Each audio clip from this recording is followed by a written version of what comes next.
Penguin Random House Audio presents Cracked, The Future of Dams in a Hot, Chaotic World. Foreword by David James Duncan. Read by Danny Campbell. This is the author, Stephen Hawley. Note to listeners, this program contains a downloadable PDF that includes definitions and illustrations from the book. For Kay, with gratitude for your faith and patience.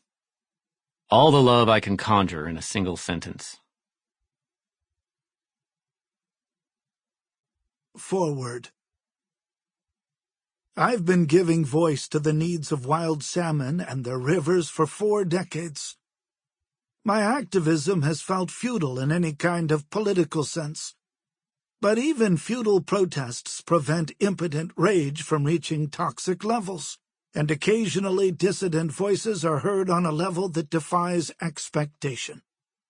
My 1983 novel, The River Why, bewildered the New York and Boston publishers who rejected it by becoming a Northwest classic that continues to sell by the thousand, though the love scene between its fisherman hero and a wild Chinook salmon is far more tender than the love scene between the hero and the beautiful young woman he weds.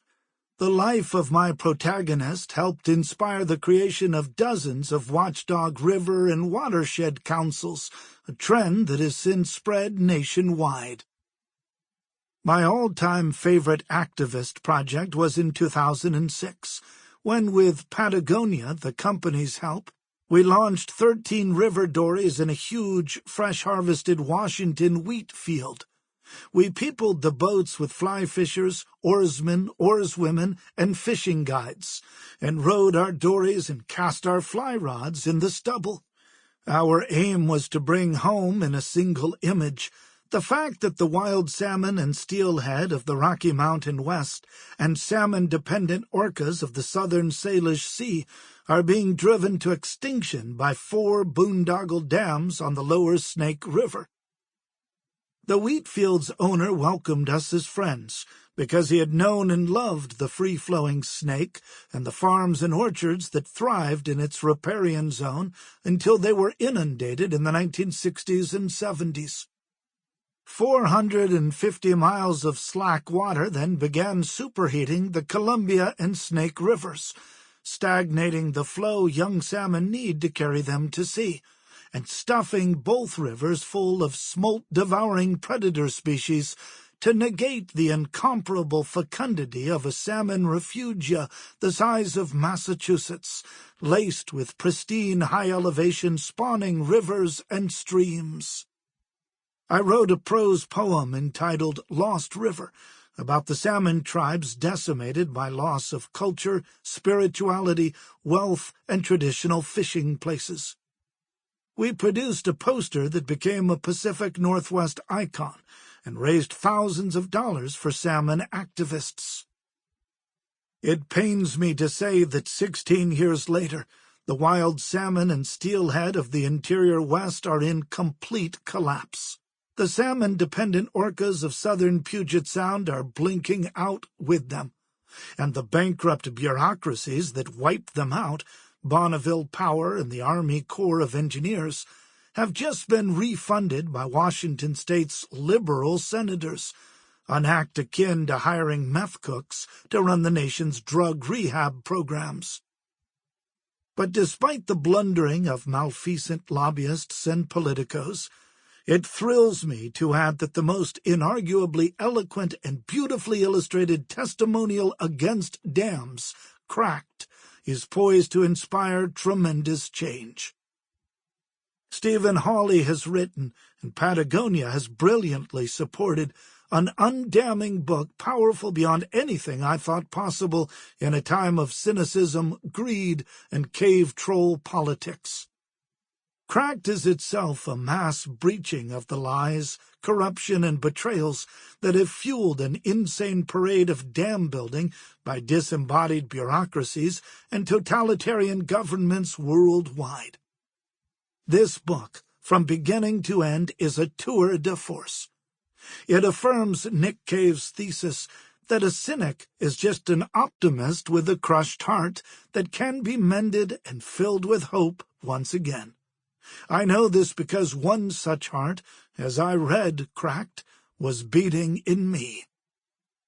Stephen's final chapter, What Spirits Might Wear in 2050, is an apotheosis. Patagonia's multitude of photographs, charts, and maps are both beautiful and devastatingly powerful.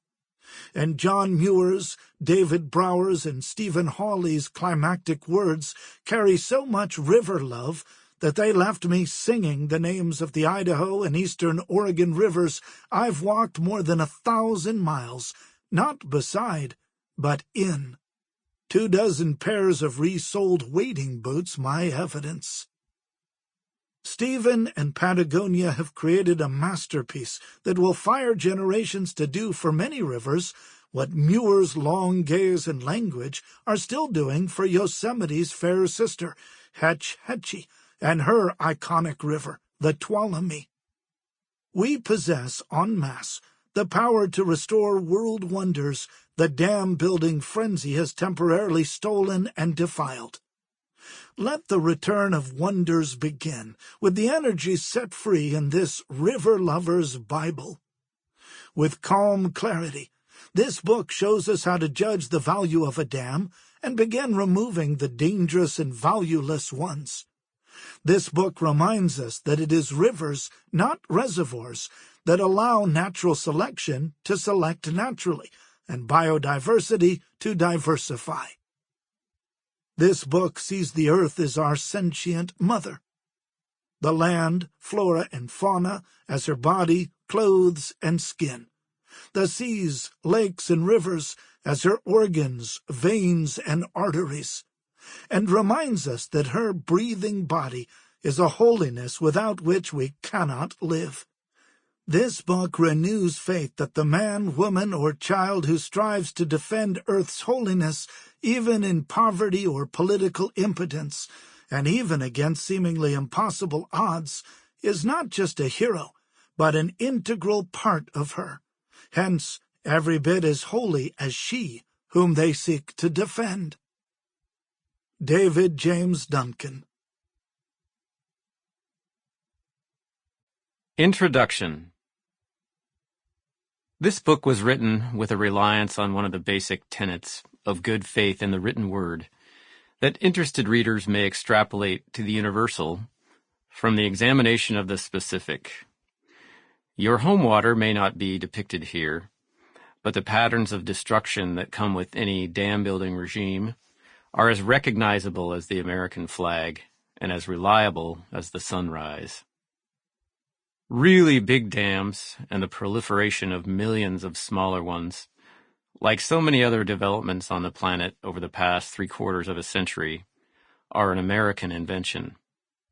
The American gospel of dams was spreading to major watersheds worldwide as early as the 1950s.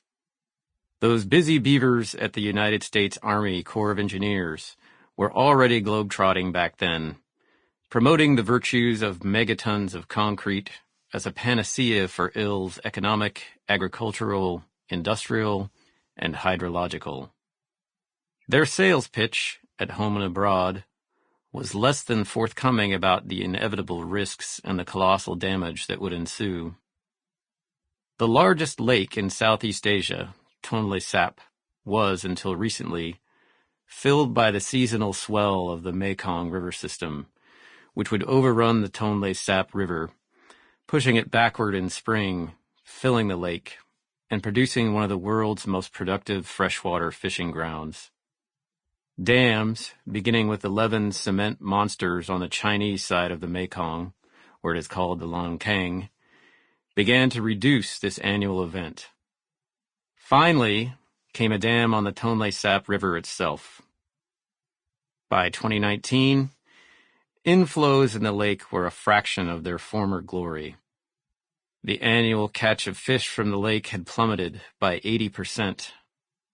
Subsistence fishing accounts for a large fraction of available protein for millions of people who live along the Mekong. The possibility of starvation was also neglected as an outcome of dams when the idea was bought and sold here. A counter... Sample complete. Ready to continue?